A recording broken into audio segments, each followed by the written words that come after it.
Bismillahirrahmanirrahim. Assalamu alaikum students. Today we are going to start the reading and explanation of the speech I have a dream. I have a dream.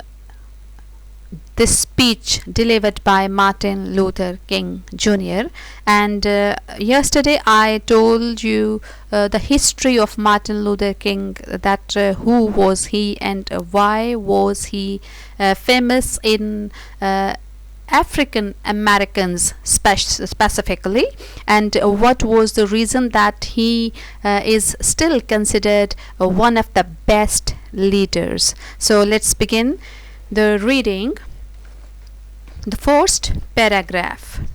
50 years ago, a great American in whose symbolic shadow we stand signed the Emancipation Proclamation, the momentous decree. Emancipation, underline the word emancipation, means liberation, freedom. Proclamation means announcement, and momentous adjective means important, significant.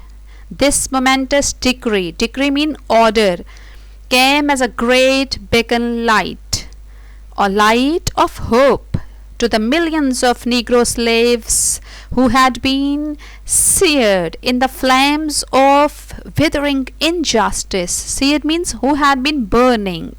And this decree came as a joyous daybreak to end the long night of captivity. Captivity means slavery. So let's explain it. The first paragraph says that he is talking about 50 years ago. 1 is equal to 20, and 50, it means that he is talking about 100 years back.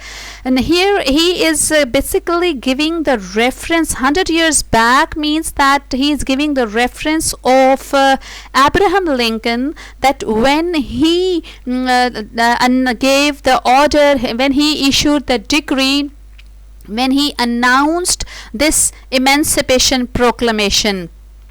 This was basically the announcement of proclamation, announcement. Emancipation means liberation, freedom. This was the proclamation, this was the announcement of freedom of everyone living in America, whether he is black or white, but the one who is suffering from the life of slavery. So he is giving the reference of this decree, this order issued by Abraham Lincoln 100 years before.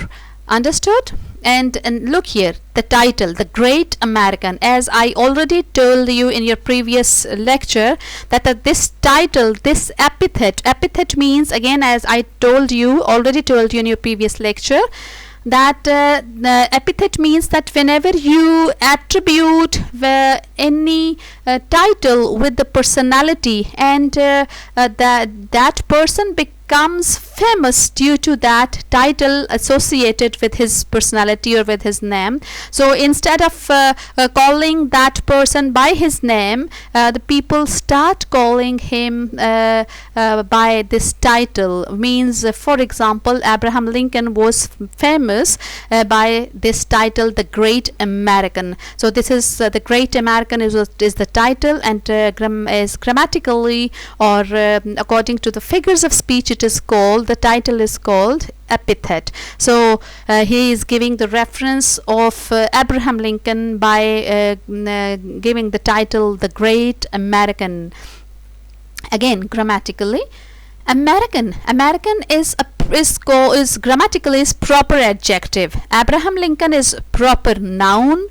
And look here, America is also a proper noun, and from America this adjective is derived, American. For example, Pakistan is proper noun, Pakistanis. India, proper noun, Indians, Pakistanis, Americans. These are all proper adjectives, and we always use this article there, this definite article, with all the proper adjectives.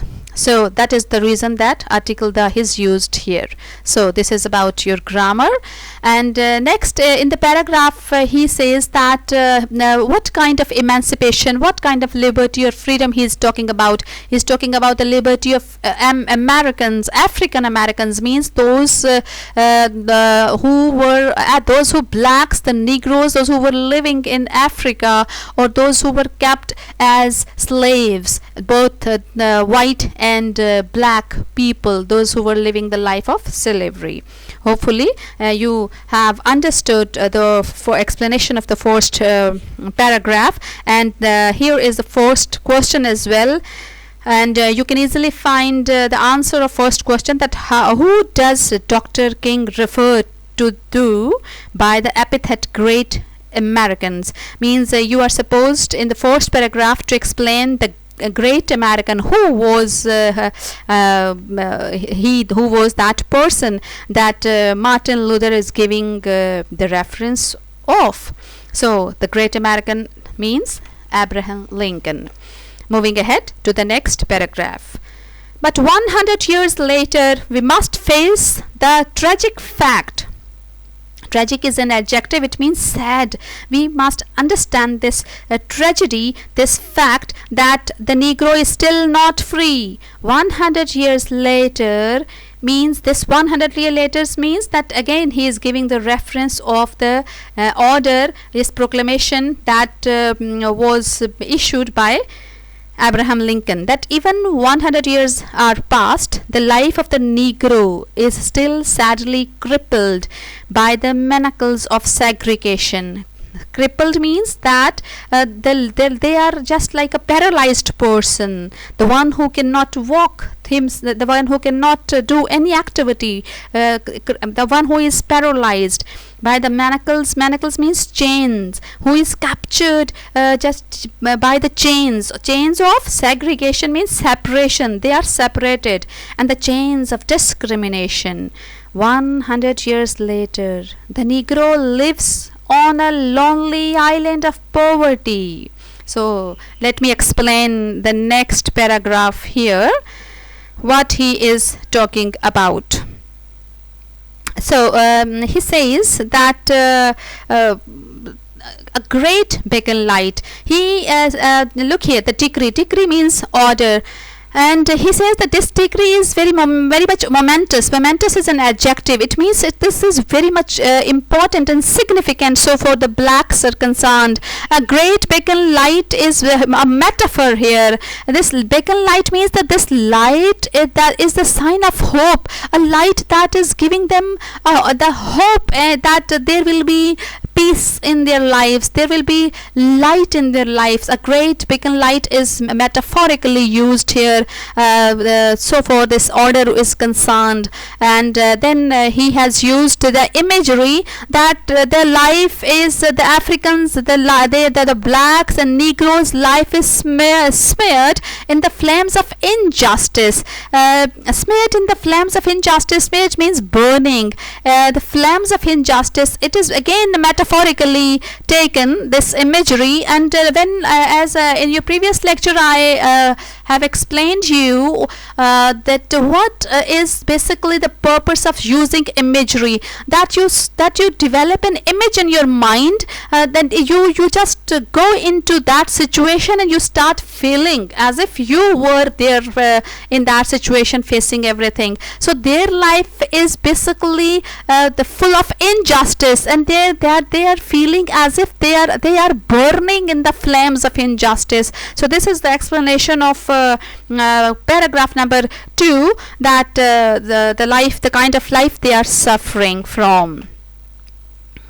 So this is the answer of your second question as well, that their life, as you have read, that their life is crippled. Crippled mean, again as I told you, they are disabled. They are leading the life because why the writer has used the word crippled here, disabled, paralyzed, because obviously they were not allowed to do any kind of activity. They were not allowed, they were not given freedom. So they were a slave, living this life of slavery.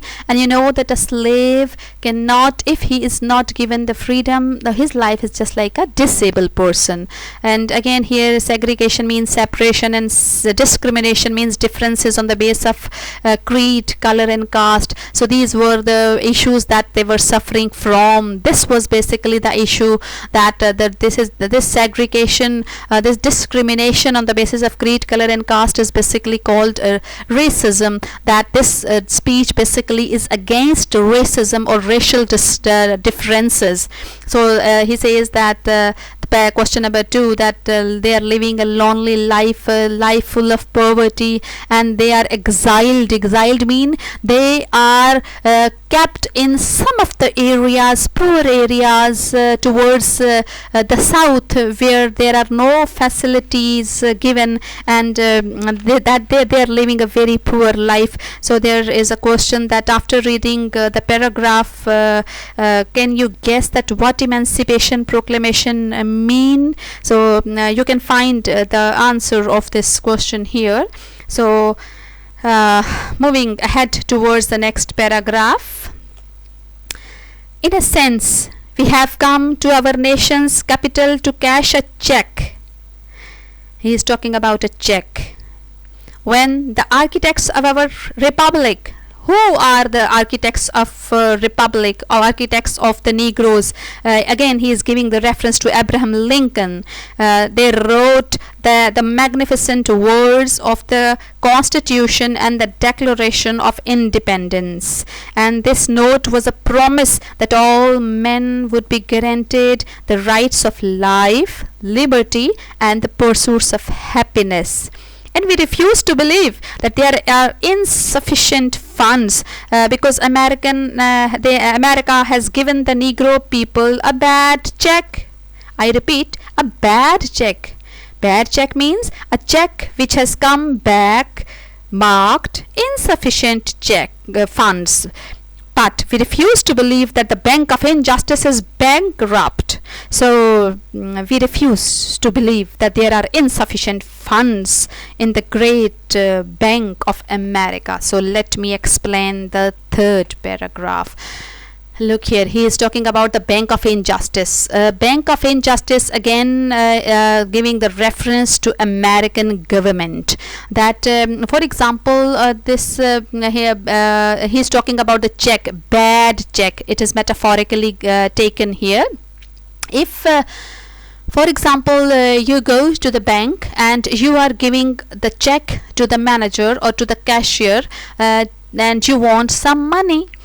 Because you want to withdraw some money because you are in the need of obviously that money, but the cashier says says to you, or the cashier denies to give you the money, and he gives you the check back by saying that the bank doesn't have money, so sorry, you are not allowed to get the money, and you are given the check back. So if this is the situation, would you believe that bank is bankrupt? And the bank doesn't have money there, and so you know that banks are there to provide facilities and comforts to the people, to the society. So so this kind of the situation is that he says that this bank is America, and Bank of Injustice. This is obviously, this would be injustice if bank is not going to give you the money and give just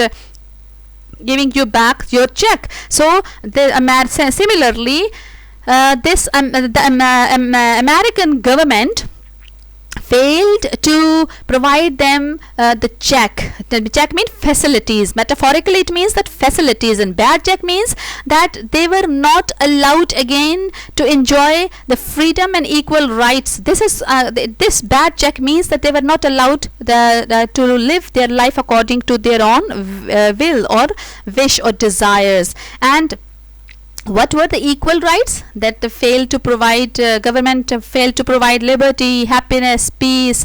And he says that this was promise of Abraham Lincoln. How can they deny? How can this bank, how can America deny to give them rights or to provide them check? And they have given the bad check. That is of no use of the blacks. So grammatically, let me explain that the black, the rich, look here, he says that the black are poor people. For example, if I say the rich are very helping, what does it mean? Whenever, let me explain, whenever you find some adjectives, for example, black, rich, blind, or any kind of adjective, whenever adjectives are given, and if you add article the, means definite article with the adjectives, then it becomes plural noun. It itself becomes plural noun. Then you do not need to put s. You do not need to add s with this noun or this adjective. Why I am telling you that this is noun? Because by adding, again I repeat, by adding article the with the adjective, it becomes noun, and it becomes plural noun specifically. It talks about, because it talks about the whole race. For example, I am talking about all the blacks, all the African, and the rich means all the rich people. I am talking about all the rich people, those who are rich, wealthy. So then look here, the blinds, by adding, when you add article the with adjectives, then you do not need to put s. This will be wrong. Then look here, the riches, it will be wrong. Then es, by adding es, it will become the riches means wealth. So that what would be the correct? The blind, the rich. And you will be, for example, if I say the rich are very helpful, the blind are given the qualities, the other qualities as well, though they are not, they do not have we can say that the blessing of eyesight is given, but they are deprived of this sight, this blessing. But the blind are, I am not adding s, the blind are having, there are other, so many other qualities. Got it?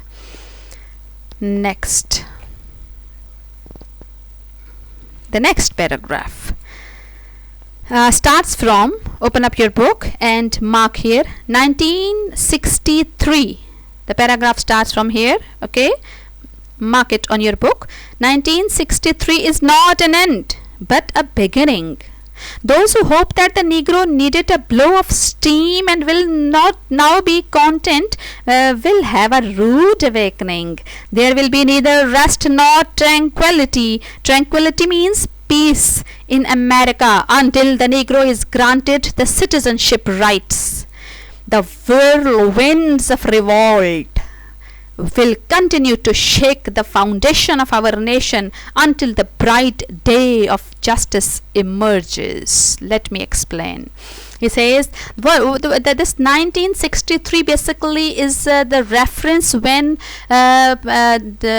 Martin Luther delivered his speech, and he says this is the beginning, this is not the end. Now Martin Luther, he was hopeful that all the Negroes and the slaves, they are going to have a freedom in their life. They are going to enjoy the rights, equal rights in America, because he believed that the efforts that they are putting will bring some fruits. So that is the reason he says this is the beginning, not the end, and the blacks will not enjoy tranquility, peace, or they cannot be in peace until they get the bright day of justice, metaphorically taken here, that until they get justice, until the bright day of justice means when the justice will be awarded to them, they will be protesting, they will be starting their movements here. In the textbook, they have used the word revolt. Revolt means that they will be continuing their protest against American government, and whirlwinds of revolt. This is revolt. Revolt means protest, and this is metaphorically taken here, that the winds, as you know, that the wind blows very fiercely, very powerfully. Similarly, he says that the very powerfully, emotionally, basically they will be protesting against the government, and they will not be in peace. They will not be at peace until they get justice. Okay. The next paragraph starts from, but there is something. Whenever I read that the sentence, that the paragraph starts from here, please mark that paragraph, students, because you will be having a answer of a specific question there. What was basically question number 4 in the previous paragraph that I discussed? Question number 4, that why is 1963 according to Dr. King not an end but a beginning? This was the answer. So the next question is that what is Dr. King's advice to the black people while marching on the road to freedom? Now the advice of the king to the blacks, to the Negroes. So we are going to start the paragraph from, but there is something that I must say to my people who stand on the warm threshold which leads into the palace of justice. Threshold means main door. He says that in the process of gaining our rightful place, we must not be guilty of wrongful deeds. Let us not seek to satisfy our thirst for freedom by drinking from the cup of bitterness and hatred. We must forever conduct our struggle on the high plane of dignity and discipline.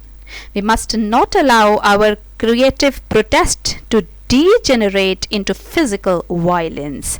Let me explain what is he discussing about the wrongful deeds, about the palace of justice, and about the dignity and discipline. What is he talking about?